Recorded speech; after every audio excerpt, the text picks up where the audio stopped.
Sir, আমরা তো অনেক মানুষের উপর কত রাগ, কত অভিমান করে অনেকটা সময় যোগাযোগ করি না, কথা বলি না। স্যার, একটু ভেবে দেখেছেন?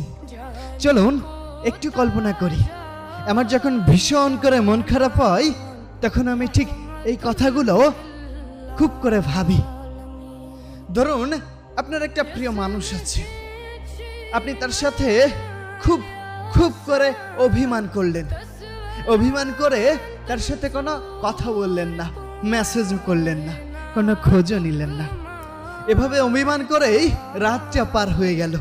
সকালেও সে আপনার কোনো খোঁজ নিল না, আপনিও তার কোনো খোঁজ নেওয়ার সময়ও পেলেন না।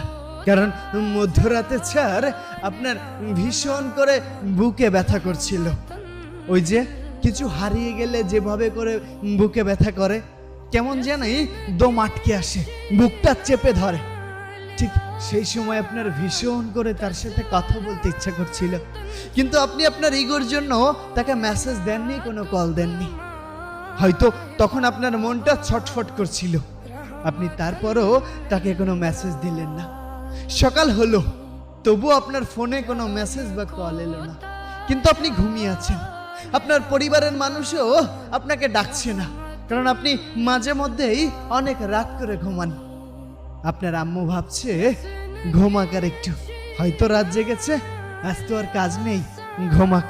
আপনার ছোট্ট বোনটিও আপনাকে আর ডাকছে না, ভাইয়া ঘুমিয়েছে, মা নিষেধ করেছে তোর ভাই ঘুমাক। অনেকটা বেলা হয়ে গেল, তবুও আপনি ঘুম থেকে উঠলেন না। এবার দুপুর পেরিয়ে বিকাল গড়াতে এলো, তবুও আপনি ঘুম থেকে উঠলেন না। এবার মায়ের মনে একটু চিন্তা হতে লাগলো। মা ভাবছে এবার তো কিছু খেতে হবে। দরজায় গিয়ে কিছুক্ষণ ডাক দিলেন, ওই উঠিস না কেন? আপনার নাম ধরে অনেকক্ষণ ধরে ডাকতে থাকলো, কিন্তু আপনি কোনো সাড়া দিচ্ছেন না। মা আবার কাজে ব্যস্ত হয়ে গেল।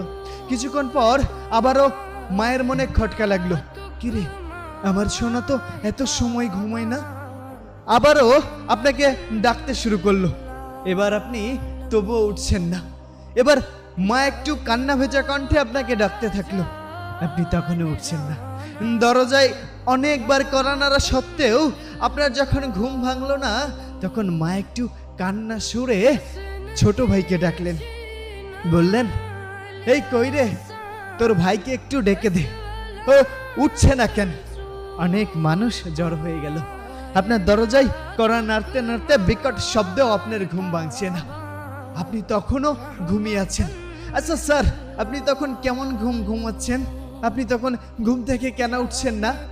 তখন পাড়া প্রতিবেশী এসে পরামর্শ দিল, দরজাটা এবার ভেঙে ফেলা উচিত। কেউ কেউ দরজাটা বিকট শব্দে আঘাত করছে। মা তখন খুব কান্না করছে। আপনার বোন এসে মাকে জড়িয়ে ধরে রাখছে। দরজাটা ভাঙা হলো। আপনি তো ঘুমিয়ে আছেন। ভিতরে গিয়ে দেখলো আপনার ফোনটা একদিকে পড়ে আছে, রিং বাজছে, একটার পর একটা রিং আসছে, তবু আপনার ঘুম ভাঙছে না। তখন আপনার কেউ একজন আপনার শরীর ধরে নাড়া দিল, নাড়া দিয়ে সে চমকে উঠলো, থমকে গিয়ে বসে পড়লো। মা এবার চিৎকার করে গিয়ে আপনার কাছে গিয়ে বসলো। স্যার, কিছু ফিল করছেন? স্যার, আপনি কি সত্যিই ঘুমিয়ে আছেন?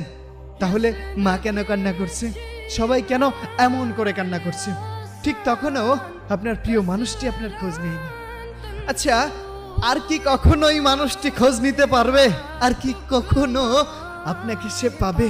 আচ্ছা স্যার, তারপর সব পাড়া প্রতিবেশী ব্যস্ত হয়ে গেল আপনার জীবনের শেষ গোসলের কার্যক্রমে। স্যার, আপনি তখন সবকিছুই দেখছেন, অনুভব করছেন।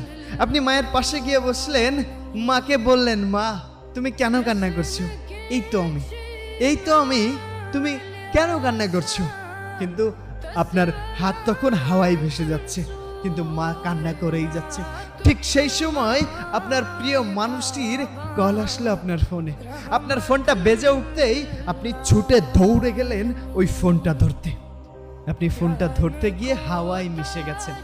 আপনি ফোনটা ধরতে পারলেন না। স্যার কেন পারলেন না? কিন্তু বারবার কল আসছে।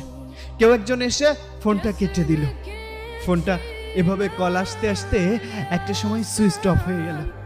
কেউ আপনার জন্য চলে গেল ওই জারের বাঁশ কাটতে, আবার কেউ শেষ গোসলের চেষ্টা করছে। স্যার, আপনার আপনার গা হাত পাও শীতল হয়ে আসছে, তাই না? কথাগুলো শুনে আপনি হারিয়ে যাচ্ছেন। একটু ফিল করুন, সবাই আপনাকে শেষবারের মতো দেখতে আসছে। আপনি ঘুমিয়ে আসছেন চিরনিদ্রায়। আপনার প্রিয় মানুষটি আপনার ফোনটা সুইচ অফ পাচ্ছে।